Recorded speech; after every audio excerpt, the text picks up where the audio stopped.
So I did a brief introduction, so I'm not going to do that again, apart from to tell you who the speakers are. So the focus is on UK professional service firms. We've got a big team here in the UK focusing on that area, and we've got a small selection of people talking today. So we've got Colin Ives, one of my partners. We've got Jitendra Patel, who's one of the directors in the team, and also Louis Keeping, one of our senior managers, all of which have got a huge amount of knowledge of the area. And they're going to have to think on their feet when they're going through the slides. So anyway, that's aside. So if we go to the agenda of areas that we're going to cover, most of the tax that we have to deal with comes out of both the commercial aspects of what businesses are doing and also the tax environment.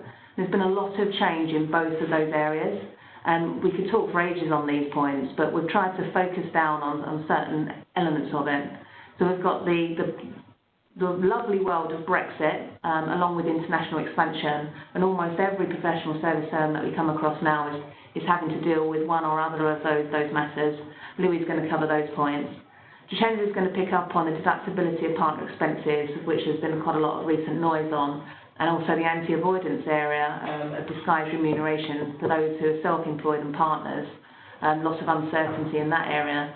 And Colin's going to look at the commercial world of mergers, dealing with employment ownership trusts and IPOs, straight listings, all of which are driven by trying to limit the cost base on which you're building your portfolio, or whether you're trying to get into new markets or dealing with other sort of areas of competition.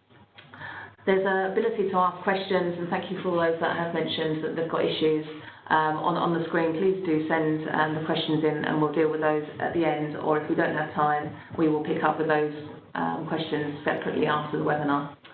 So, Louis, sorry, can you cover Brexit for us, please?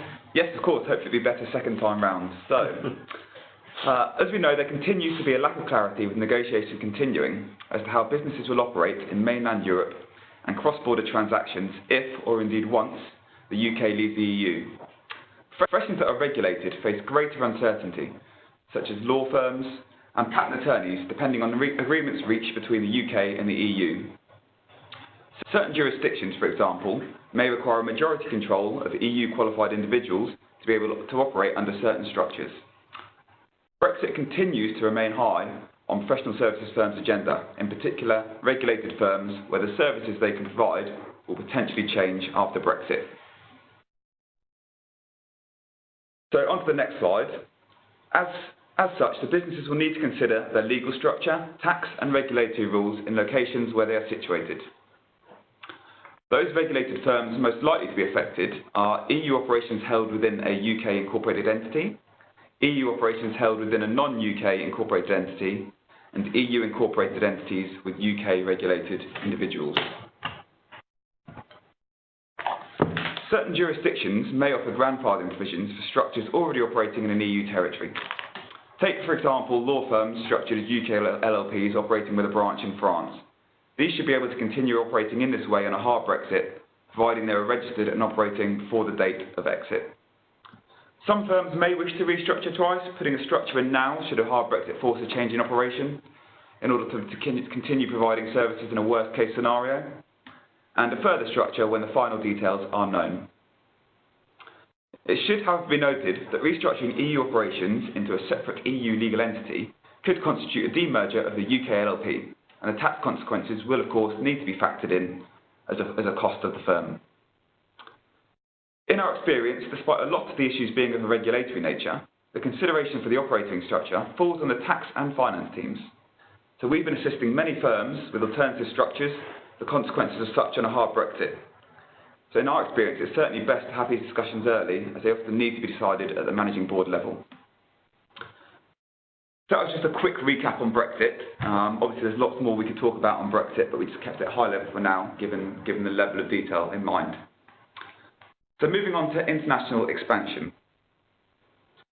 So we are seeing an increase in international expansion for a number of reasons, and these include client contracts, the requirement for individuals to be in a local jurisdiction for a prolonged period of time, which creates potential permanent establishment risks, tax efficiency, so issues with withholding taxes leading to local entities being created, contracting with local entities, so for commercial reasons, we have seen some clients wish to contract with a local entity, and this has certainly become more prevalent in respect of Brexit. In addition, some firms also prefer to create a local entity to show their commitment to the jurisdiction they are opening or currently operating in. Agility of workforce. So as the world is becoming more digital, there is less requirement for individuals to be office-based, and indeed in some circumstances they are working from home in other countries, and entity structuring is required. General choice of entity. So in general, most territories have local entities broadly equivalent to that of a UK general partnership or limited company, with similar features with regards to matters such as limitation of liability, whether tax is levied at an entity or individual level. Some territories do not have an LLP equivalent or restrict usage to certain professions. Generally, a UK LLP or UK limited company can be used to operate a branch in an overseas territory, which is normally preferred due to familiarity with the accounting requirements. However, the fact that an LLP is a body corporate means that it can be viewed in some cases as an opaque entity, subject to taxation in its own right. It should be noted that where an LLP cannot be used and instead a local partnership is formed, it may not offer the degree of liability protection that is available to an LLP. So the following matters are the main key considerations that will impact upon the most appropriate operating structure for an entity. The importance of each consideration will vary depending on the fact pattern of a particular office. In particular, where an office will be small and may not generate significant profits, simple administrative and tax compliance requirements may be relatively more important than issues around profit extraction and effective tax rates. I'll cover these in more detail on the following slides. So profit extraction. Where operated as a branch of a corporate subsidiary, profits are subject to tax at a corporate level and generally subject to further tax on distribution by way of dividend, locally and in the UK. Where operated as a branch of a transparent entity, profits will be taxable in the hands of the members of the LLP, regardless of whether the profits are distributed. As mentioned previously, it should be noted that an entity viewed as transparent in one jurisdiction may be viewed as opaque in another, which can lead to adverse tax consequences. Early year losses. So sadly, as we know, a new office often makes losses in the early years, and the structure chosen will make a significant difference on how the losses can be used. In a corporate subsidiary, the losses are generally tracked to be set against future profits. Where losses are incurred by an office operated via a standalone LLP, it is generally possible to get current year relief for the losses against the LLP group. Compliance obligations. So opening an office in a new territory will impose additional compliance obligations. This may be solely in relation to tax filings, but can also include local account filing obligations. While certain obligations will be the same regardless of the structure, the choice of structure will have a significant impact on the level of the compliance burden and the associated costs of meeting these. Typically, a transparent vehicle will result in higher tax obligations, as the partners will have a personal tax filing obligation in that territory. This will vary on a territory-by-territory basis, as in some circumstances it is possible to file a single composite tax return on behalf of all the partners, or a branch of an LLP is indeed treated as opaque. Double tax relief branch profits. In most cases where a tax transparent entity is used, any tax on profits at branch level will be creditable against the tax liabilities of partners. Where a corporate entity is used, profits arising in a territory will be subject to local corporation or business tax. The profits would also be subject to UK corporation tax, with the foreign corporation tax allowable as a credit against UK liability. However, it should be noted that given the low rate of corporation tax in the UK, it is likely that there will be unrelieved foreign taxes at the level of the branch. So foreign tax credits for UK partners. So UK partners will generally get full credit for their share of any foreign taxes arising on overseas profits, provided that the rate of tax charged on those profits does not exceed that partner's UK marginal tax rate. This is by way of credit against the UK tax chargeable on foreign income as adjusted for UK tax purposes. It should also be noted that issues can arise when the basis for calculating taxable profits in a territory is significantly different to that of the UK. For example, this will regard to tax deductible expenditure or if profits are declared on a cash basis. In such circumstances, although the headline rate of tax in a territory may be equal to or lower than the UK, a foreign tax credit restriction can occur.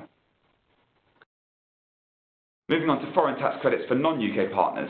So the method by which non-UK individuals get relief from foreign taxes would either be by credit, as for the UK, or by exemption with progression. Under the exemption with progression method, an individual is only subject to tax on income arising in the territory in which they are resident. Income from other territories is not taxed, however it is taken into account when determining the tax rate applicable to their domestic income. In some territories with an exemption with progression method for relief, there may still be some taxes or social security charges which are levied on worldwide income, An example being communal surcharges in Belgium, which are charged on non-Belgium income, where the relevant double tax treaties make provision for this. Withholding taxes. So when providing services to clients in third-party territories, the client may have an obligation to withhold tax on settlement of invoices. This obligation or the associated liability can often be eliminated under the terms of the relevant double tax treaty. It's normally a requirement to provide a certificate demonstrating the tax residency of the invoicing entity, either to enable the client to settle an invoice without deduction of tax or to recover withheld tax from the relevant local authorities. The ability to provide a certificate of residence may vary depending on the structure. For example, an LLP does not itself have a tax residence, and therefore HMRC will not issue a certificate stating as such, but will instead confirm the residence of its members. In contrast, HMRC will issue certificates stating the residence of companies.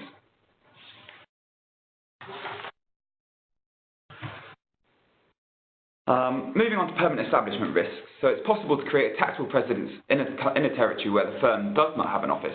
There are a number of ways in which this can be triggered, depending upon the relevant double tax treaties. It is ordinarily desirable to avoid the creation of a PE, as this will result in additional compliance obligations and potentially irrecoverable foreign tax. By segmenting the activities of the office into a single entity, it can be possible in some cases to limit the potential creation of a permanent establishment to the activities undertaken by the partners and staff of that entity. This is most likely to be an issue that would dictate whether a particular structure would be appropriate if an office is likely to primarily deal with clients in third-party territories and client engagements will involve activities that could result in the creation of a permanent establishment. So partner remuneration. So in certain territories, flexibility around how partners are remunerated can result in significant tax savings in comparison to if those partners were simply allocated a share of profit from a UK LLP. This could include employment or consultancy arrangements with the entity operating their local office, whilst maintaining membership of the LLP for the purpose of governance and capital contributions. This can be particularly beneficial where a partner is based in a jurisdiction with lower income tax rates than the UK. However, linked with this, and moving on to partner equity issues, certain structures may create issues regarding equitable treatment of partners. This may be intergenerational, for example, current year losses which can only be utilised against later profits, or it could create particular advantages or disadvantages in relation to foreign tax credits for certain groups of partners. These matters can generally be addressed by way of exit adjustments amongst the partners. This is generally done by way of tax reserve adjustments. In some territories, appropriate structuring can allow for a low level of tax for partners resident in that territory. While such benefits could potentially be shared across the wider partner group through tax equalisation, local market conditions may mean that this impacts upon the recruitment of partners, which means that the benefit cannot in reality be shared. So finally, central management and control. If central management and control is held to be outside of the UK for an entity, it could have a significant impact for taxation purposes. For example, with a parallel LLP arrangement, it will impact upon the availability of relief for losses for UK tax purposes. Similarly, for corporate entities, this will impact upon the taxation of the branch profits. For corporate entities, a UK incorporated company will automatically be treated as UK resident, so a non-UK company would need to be used if residence was to be treated as outside of the UK. So in summary, there are various factors to be considered when considering international expansion, and these vary on a country-by-country basis and should be considered by each jurisdiction. Thank you, Louis. There's plenty there.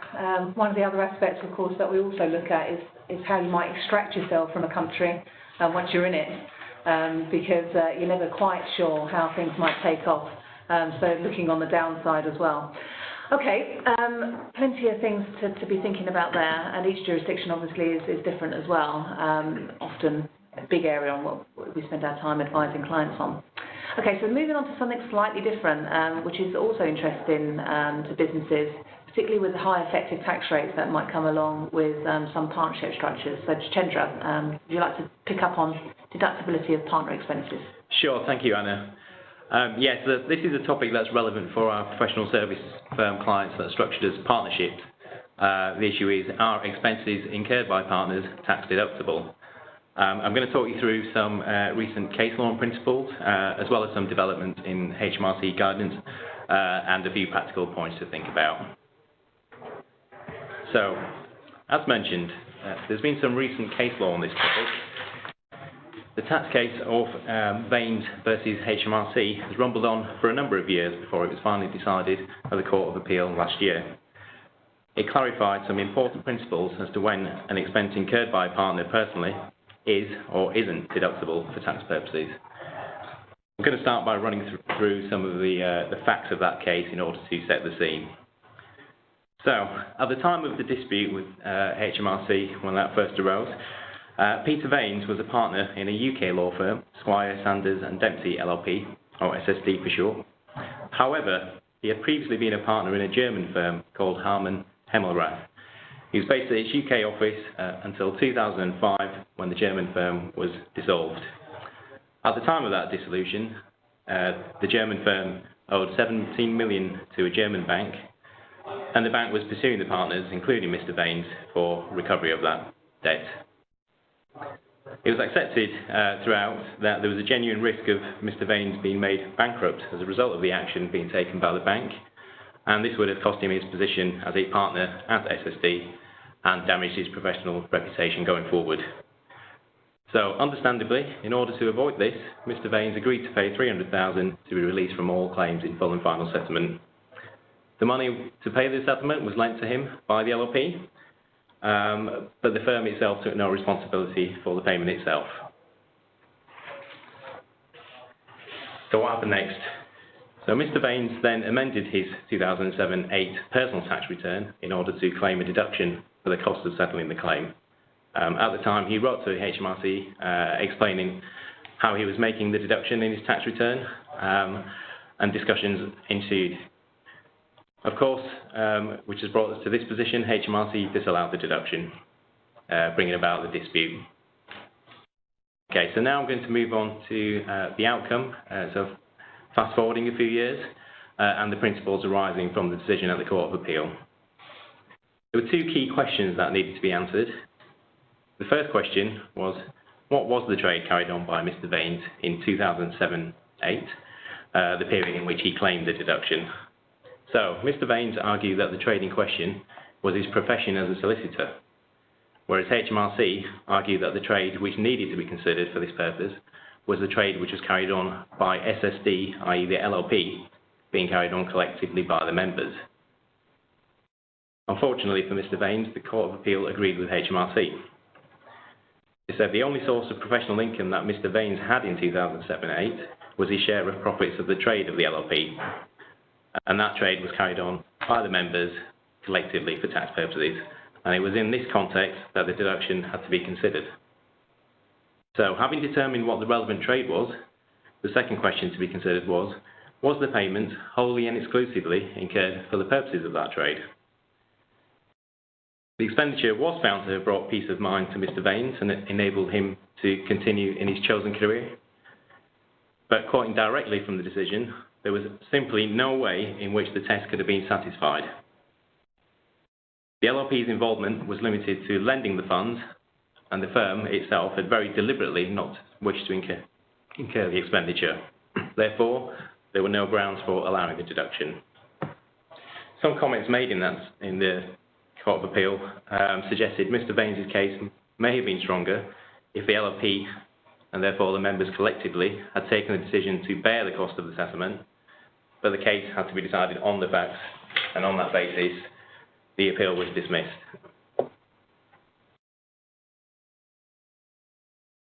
So, let's talk about what happened after Vaines. Following the Vaines decision, HMRC decided it would update its guidance on the deductibility of partner expenses. Perhaps they were emboldened by the decision in that case. Up till then, it had always been the case that tax relief on qualifying business expenses incurred by partners, rather than incurred by the partnership or reimbursed by the partnership to the partner, could be claimed via the partnership tax return, even if they had not been expensed in the partnership account. However, the revised wording of the guidance inferred that HMRC had changed its mind on this long-standing practice, and from now on, deductions could no longer be claimed for expenses that had not been included in the partnership's account. This, to many advisors, seemed an odd position to take. The Vaines case had failed on the wholly and exclusively test, and because there was no statutory basis for claiming relief through an adjustment to a partner's personal tax return. and not necessarily because the expense had not been included in the LLP's account. As we saw ripples among the partnership tax advisor community, we discussed the position with HMRC, and helpfully they changed the guidance to essentially restore the position, which is that HMRC does prefer expenses of the partnership business to be included in the account, and with that we'd add that this would help support the validity of the deduction. However, HMRC do accept that it's not always practical, and deductions may still be allowed through adjustments in the partnership return, so that's even where they haven't been included in the partnership account. It's important to remember, however, that the expenses must be wholly and exclusively incurred for the purposes of the partnerships trade, and no deduction can be claimed unless this test is satisfied. So finally on this topic, I just want to touch on some practical points. Where partners incur business expenses personally, do consider whether it is practical to expense them in the partnership account, because as mentioned, this does help to evidence that they are genuine partnership expenses. Where it is not practical, do ensure that records are kept to support any claims being made through adjustments to the partnership tax return.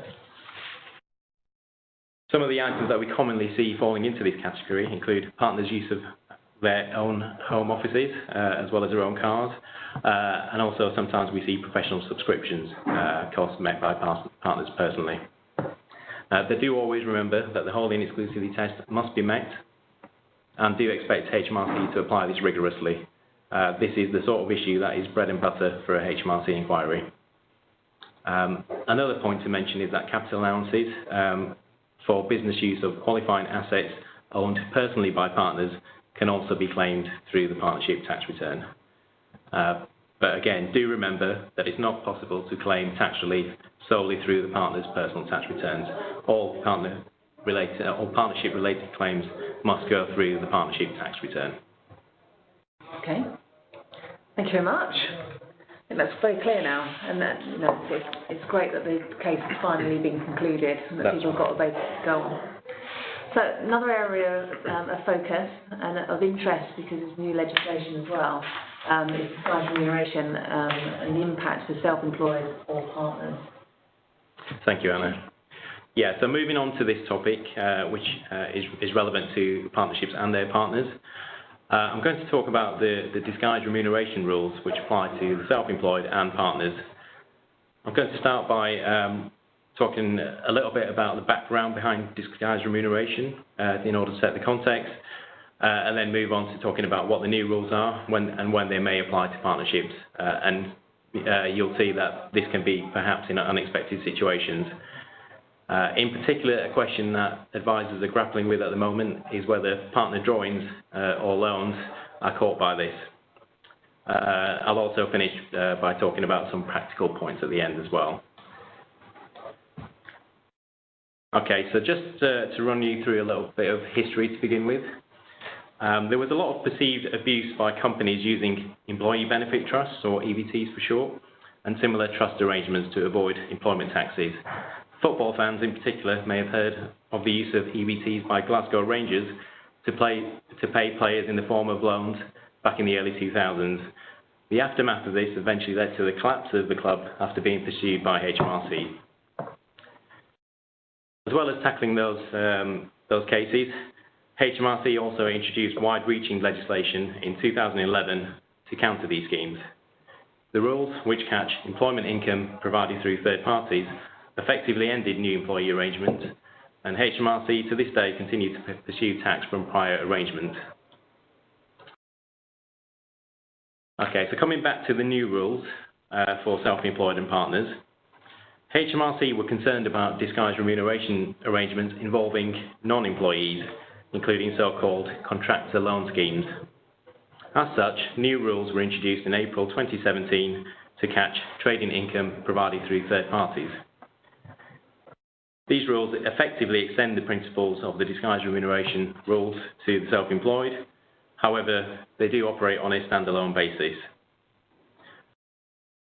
I would just mention at this point as well that any references to disguised remuneration should not be confused with the concept of disguised salary for the purposes of LLP salaried members rules, which many people may be familiar with. Okay, so when do the new rules apply? They are broadly aimed at countering schemes used by the self-employed or partners which seek to reduce taxable profits. Typical arrangements may include amounts paid to a third party and claimed as a deductible business expense, then lent back to the trader, net of scheme expenses, meeting what's known as the deduction condition. So effectively, trading profits are reduced by the deduction, but it's not a genuine expense. It's an amount of money that's finding its way back into the hands of the individual concerned. Another example is where services are provided to a third party, but fees are wholly or partly settled by way of loans. And again, the loans themselves are purported not to be trading income, and this type of arrangement is caught by what's known as the trade connection condition. So far we can see why HMRC would want to catch these types of arrangements. But what else could be caught? I mentioned earlier the question of whether drawings or loans to partners in professional services firms might be caught. And unfortunately, the legislation is very widely drafted and unclear. Based on a literal reading, the rules can potentially catch any arrangement providing a benefit to a partner, such as a loan, if broadly linked to a payment or the provision of services by any person, including the partner, to any person other than the partner. I'm just going to mention that again because it's very difficult to follow. So the rules can potentially catch any arrangement providing a benefit to a partner if broadly linked to a payment or the provision of services by any person, including the partner, to any person other than the partner. It's challenging to decipher what that means exactly, to say the least. And unfortunately, at this point in time, there is no HMRC guidance on which we can rely upon. We are, however, talking to HMRC in order to try and get clarity on this matter.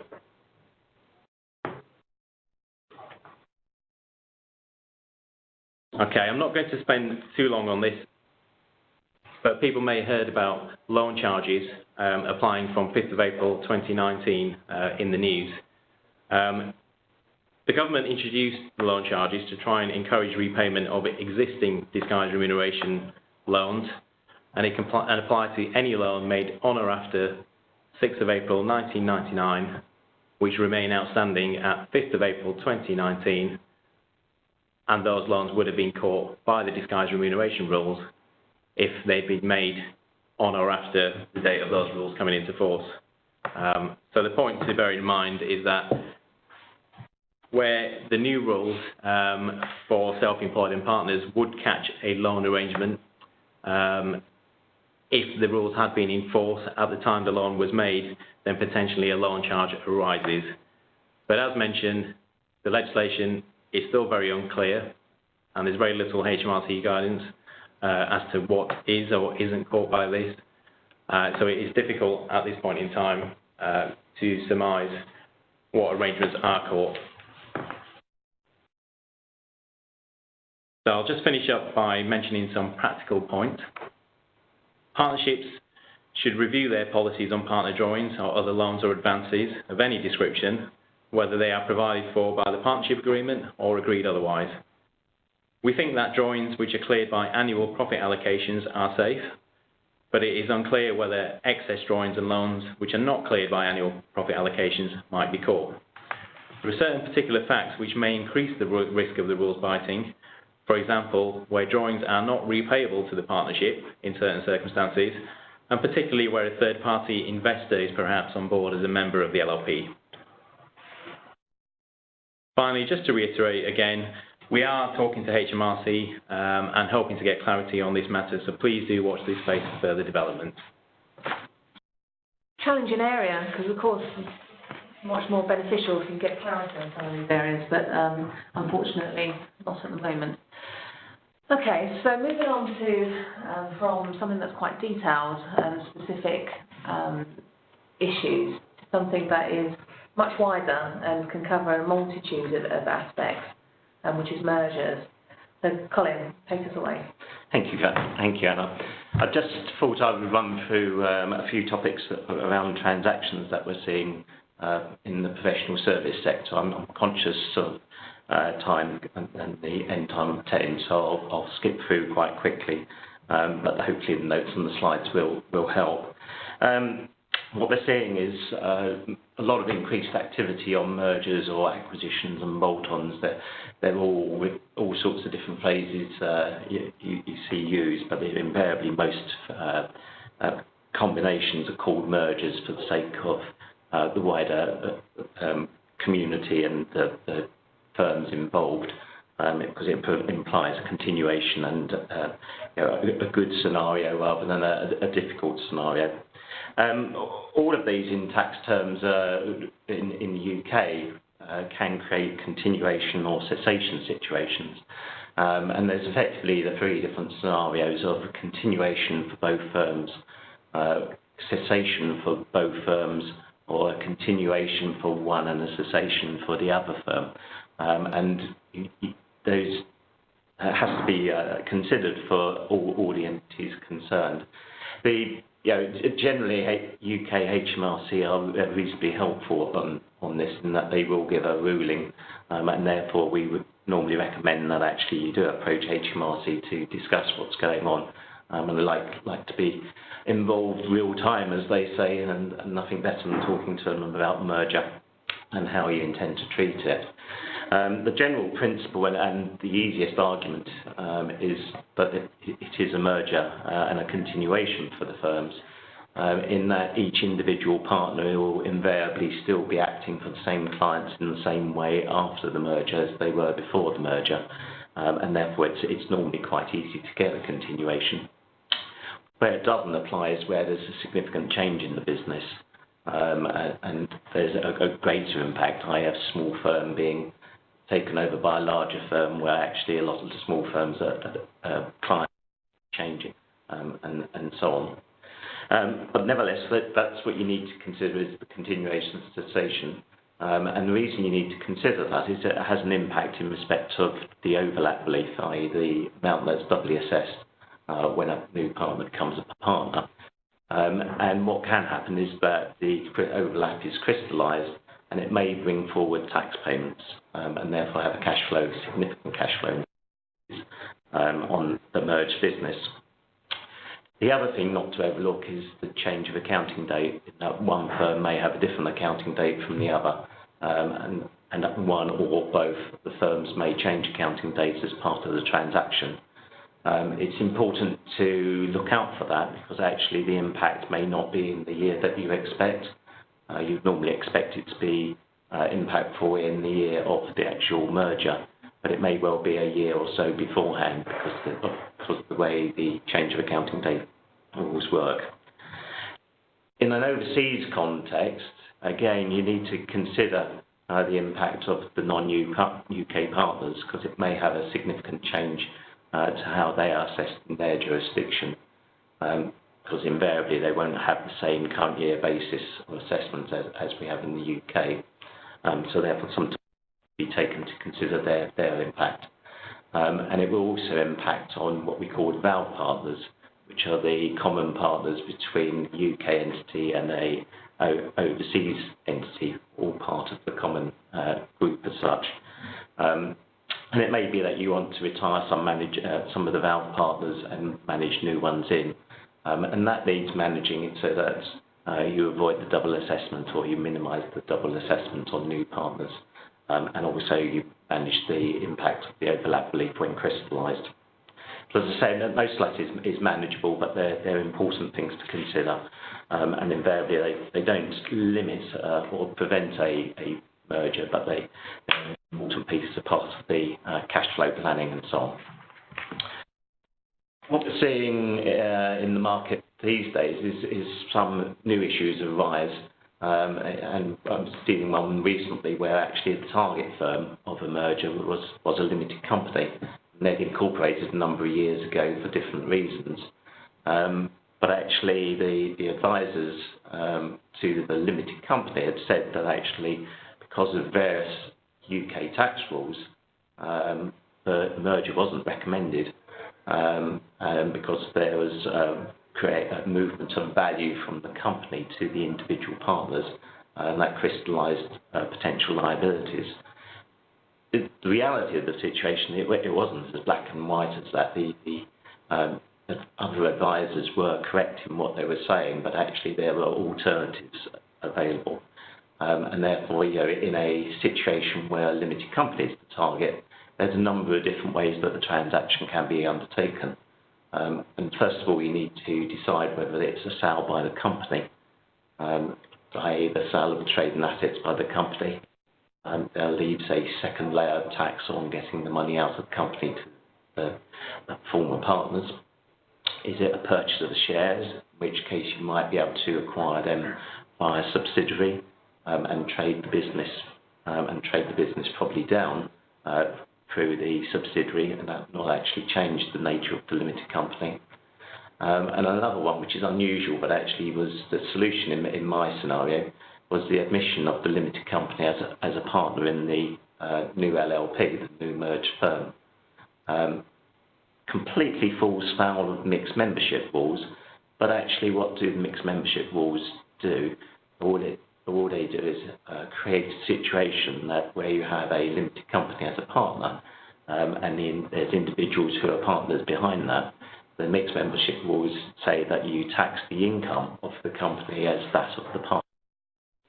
And that was actually the scenario that was always envisaged in my case. So therefore we fell foul of the mixed membership rules. There's still a slight benefit because there's still a value that could go to the company and stay in the company. The majority of the profits were taxable on the individual partners. And that's not a problem if that was what the other partners would be taxed as anyway. The big thing to bear in mind on a company is any movement or transfer of value out of the company. So there's lots of tax around catching that transfer of value. Moving on, we sometimes see firms in a merger situation creating nice scenarios which are a nice safety net for perhaps the smaller party to the merger. And we see managing partners talk about fixed shares, guaranteed minimum profits and commissions, which are all fine in general terminology terms, but in the tax world we need to bear in mind the situation where the salaried members rules might impact. Because clearly the salaried member rules, just as a really quick recap, we have disguised salary. If a fixed sum or a guaranteed sum is 80% or more, then we fall foul of the salaried member rules and they become employees with employer in national insurance and employee national insurance. Yet the other tests are significant influence, so size of firm matters. Obviously smaller firms up to 10 partners, invariably most partners will still have significant influence. And also the capital contribution to the firm has to be more than 25% of the disguised salary.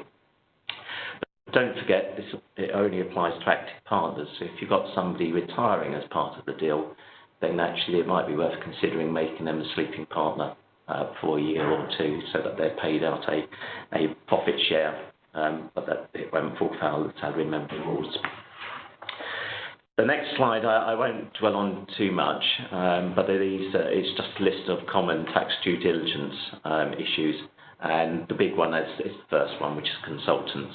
That quite often comes up in that not all firms have necessarily dealt with consultants well, and the changing rules in that area have caught a lot of people, and there's a further change obviously in April next year, so even harder to pay consultants, so that will change.